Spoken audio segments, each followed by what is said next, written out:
जी दोस्तों, अव्हांखे भलीकार कयूं था पंहिंजे चैनल सिंधी लाइव में। वीडियो शुरू करण खां पहिरीं दोस्तनि खे गुज़ारिश कंदुमि त असांजे चैनल खे लाइक कयो, सब्सक्राइब कयो ऐं वधीक दोस्तनि ताईं शेयर कयो। दोस्तों, असांजे वीडियो जे ज़रिए अव्हांखे मिलंदी आहे मालूमात पूरी दुनिया में मुख़्तलिफ़ शोबनि, मुख़्तलिफ़ ज़बानुनि, मुख़्तलिफ़ सक़ाफ़तुनि में कमु कंदड़ सिंधी शख़्सियतुनि जे बारे में। अहिड़ीअ रीति अॼु असांजो मालूमाती वीडियो आहे पाकिस्तान उर्दू ड्रामा इंडस्ट्रीअ जी हिकु सुहिणी सिंधी अदाकारा जे बारे में, जंहिं सिंधी हुजण बावजूदु पाण खे उर्दू ड्रामा इंडस्ट्रीअ में हिकु कामयाबु अदाकार तौरु मञरायो आहे। अॼु असांजो वीडियो आहे सुहिणी मन मोहिणी हिबा बुख़ारीअ जे बारे में।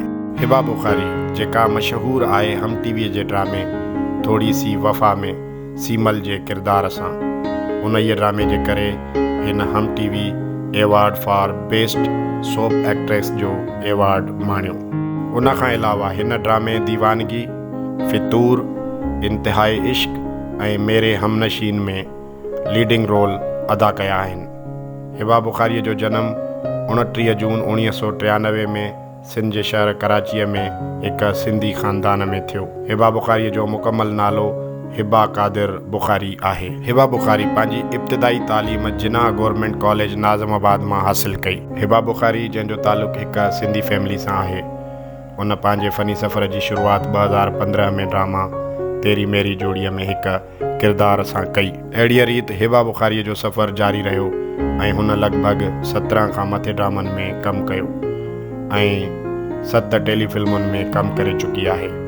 हिन जे ड्रामनि जा नाला हिन रीति आहिनि: तेरी मेरी जोड़ी, छोटी सी ज़िंदगी, भोली बानू, थोड़ी सी वफ़ा, सिलसिले, हारा दिल, रमज़े इश्क, दीवानगी, तड़प, फितूर, इंतहाई इश्क, बेरुखी, मेरे हमनशी, पहचान, इश्क नहीं आसां, तेरे इश्क के नाम ऐं अॼुकल्ह हलंदड़ ड्रामो झोक सरकार।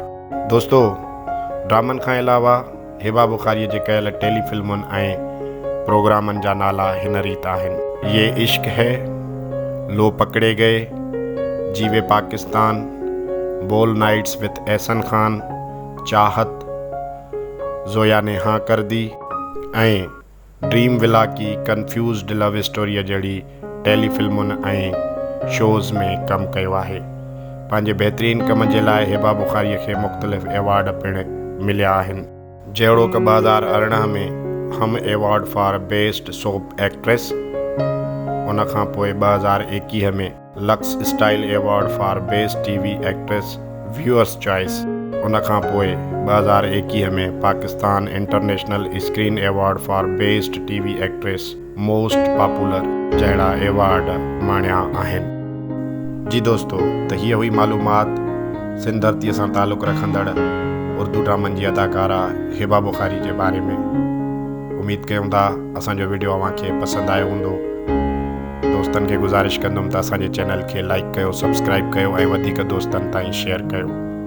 वॾी महिरबानी। लख तोरा, जी लतीफ़, जय झूलेलाल।